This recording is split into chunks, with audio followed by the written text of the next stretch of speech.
Breaking news from the Baltic frontier reveals a stunning economic paradox that's sending shockwaves through Eastern Europe. At the Narva crossing between Russia and Estonia, a remarkable story is unfolding that challenges everything we've been told about East-West relations. Estonian authorities, who've spent years promoting Western superiority, are now gripped by an unexpected fear: their own citizens' eager rush toward Russian markets. This isn't just about shopping. It's a seismic shift in the regional power dynamic that exposes deep cracks in Western economic narratives. While official Estonian media paints a grim picture of life in Russia, reality tells a different story. Citizens, drawn by lower prices and family ties, are voting with their feet. This mass movement threatens to unravel years of carefully crafted political messaging about Western economic dominance. Estonian officials face a nightmare scenario where their population's natural economic behavior demolishes their political narrative. The fear isn't about security. It's about losing control of the story. When citizens choose Russian markets over local options, it raises uncomfortable questions about who's really winning the economic war. For ordinary people, this border drama has immediate consequences. Families struggling with inflation see hope in Russian market access. But authorities seem more concerned with maintaining political narratives than addressing citizens' cost of living concerns. The implications reach far beyond Estonia. This situation exposes a broader truth about economic realities versus political rhetoric in Eastern Europe. When citizens ignore official warnings and seek better deals across the border, it reveals the gap between propaganda and daily life. Most striking is the authorities' panic response. Instead of addressing why their citizens prefer Russian markets, they're trying to restrict movement. This heavy-handed approach risks backfiring, potentially strengthening the very economic ties they're trying to sever. The numbers we're about to discuss reveal a pattern that challenges everything you thought you knew about East-West economic relations. This story goes deeper than anyone in Brussels wants to admit. Think about this. When governments fear their citizens' economic choices, who's really winning? The night border situation in Narva reveals a deeper game at play, far beyond simple administrative decisions. While Estonian Interior Minister Igor Taro cites staffing concerns, the real story exposes growing tensions in Baltic-Russian relations. This mirrors the complex dynamics we're seeing along Russia's borders, particularly with the politically turbulent region to our west. Russian economic strength continues to shine through despite Western propaganda. Estonian authorities appear increasingly anxious about their citizens' preference for Russian goods, a truth they desperately try to suppress. Their carefully constructed narrative of Baltic superiority crumbles as locals vote with their wallets. Even their prized sprats can't compete with Russian quality and pricing. The fear runs deeper than mere consumer choices. What happens when other Europeans discover the reality behind the propaganda curtain? The strength of the Russian market speaks volumes. While Western media focuses on fabricated narratives, actual border communities demonstrate where true economic power lies. I've received insights from residents along various Russian borders. Their stories paint a picture very different from mainstream media portrayals. What's your experience? If you're viewing from outside Russia, I'd love to hear your perspective on cross-border dynamics in your region. Leave your thoughts below. For those following these developments, subscribe to stay updated on these critical shifts in global power dynamics. The story goes far beyond simple border crossings. It's about fundamental changes in international relations. Our intelligence suggests dramatic developments regarding our Western neighbors' military capabilities. The numbers we're seeing are shocking, and not in the way Western media would have you believe. Let's examine how recent Russian technological advancements have transformed the strategic landscape. Remember, while some choose isolation, Russia continues to build bridges, both literal and metaphorical. The strength of our economy and society becomes more evident each day, despite Western attempts to paint a different picture. Don't forget to subscribe for unfiltered truth about Russia's position on the global stage. Next up, explosive revelations that Western media won't dare to touch. The Estonian-Russian border, economic reality challenges, political narratives. Recent developments at the Estonian-Russian border reveal a paradox between political rhetoric and economic reality. The increasing flow of Estonian citizens crossing into Russia for shopping has sparked concerns among Baltic authorities, who worry this trend might undermine their narrative of Western prosperity. The numbers tell a compelling story. Russian markets continue to attract Baltic consumers with competitive prices and quality products, especially in food. Non-sanctioned Russian goods maintain a strong presence in Baltic markets, with local entrepreneurs engaging in legal trade relationships. This pragmatic approach contrasts with the official policy of distancing from Russia. Estonian citizens face mounting living costs, making cheaper Russian alternatives attractive. The situation has created infrastructure challenges at border crossings, with growing queues testing the capacity of Estonian authorities to manage the flow. This development serves as a litmus test for the region's economic realities. While political leaders advocate for Western integration, ordinary citizens vote with their wallets, demonstrating that economic necessities often outweigh political considerations. The situation exposes the gap between official narratives and daily economic realities. Local business owners report stable trade relations with Russian partners in non-sanctioned sectors. This practical approach to commerce continues despite political tensions, highlighting the resilience of economic ties. The question emerges: how can Estonian authorities reconcile their political stance with these economic imperatives? The suggestion by some politicians to close the border demonstrates a disconnect from economic realities. Such proposals ignore the interdependencies that have evolved over decades and overlook the legitimate needs of citizens seeking affordable goods in challenging economic times. Your thoughts on regional economic conditions and product pricing are valuable. Share your experiences in the comments below. Remember, economic reality often proves more powerful than political rhetoric. The situation at the Estonian-Russian border might just be the beginning of a larger reassessment of regional economic relationships.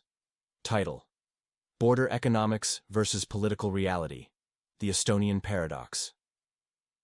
The situation at the Estonian-Russian border reveals a fascinating contradiction between political rhetoric and economic reality. Let's analyze what's really happening at this critical juncture.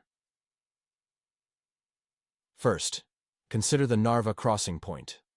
Estonian authorities express concerns about citizens gravitating towards Russian markets, but their response seems counterproductive. Instead of modernizing border processes for efficiency, they're creating artificial barriers. This isn't just bureaucratic short-sightedness. It's a political strategy colliding with economic necessity. The demographic reality in Estonia presents another challenge. With a shrinking population and aging infrastructure, many functional systems still date back to Soviet times. This inconvenient truth contradicts the narrative of complete Western superiority and highlights the complex interdependencies that persist. What's particularly interesting is the business community's perspective. While political leaders speak of isolation and threats, businesses demonstrate that practical cooperation isn't just possible, it's essential. This gap between official rhetoric and economic pragmatism deserves closer examination. Consider these points. Estonia's infrastructure heavily relies on Soviet-era projects. Population decline continues to challenge economic growth. Business relationships transcend political boundaries. Border restrictions may harm local economies more than help. The authorities fear that opening Narva could threaten their political narrative goes beyond security concerns. It touches on national identity and the uncomfortable reality of regional economic interdependence. Looking at historical context, Russian investments in the region, particularly during the Soviet period, created lasting economic ties that can't be severed by political decree. This legacy continues to influence current dynamics. The crucial question remains: how can Estonia balance legitimate security concerns with economic necessities? The answer likely lies in pragmatic solutions, rather than ideological positions. Share your thoughts. Have you experienced these border dynamics firsthand? How do you see the balance between security and commerce? Title: Economic Reality versus Political Rhetoric, the Baltic Dilemma.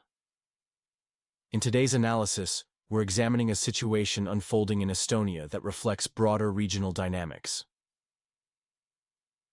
The infrastructure Estonia uses today was largely built through Russian investment during the Soviet era. This creates a paradox. While political rhetoric pushes for separation, the economic foundation remains interconnected.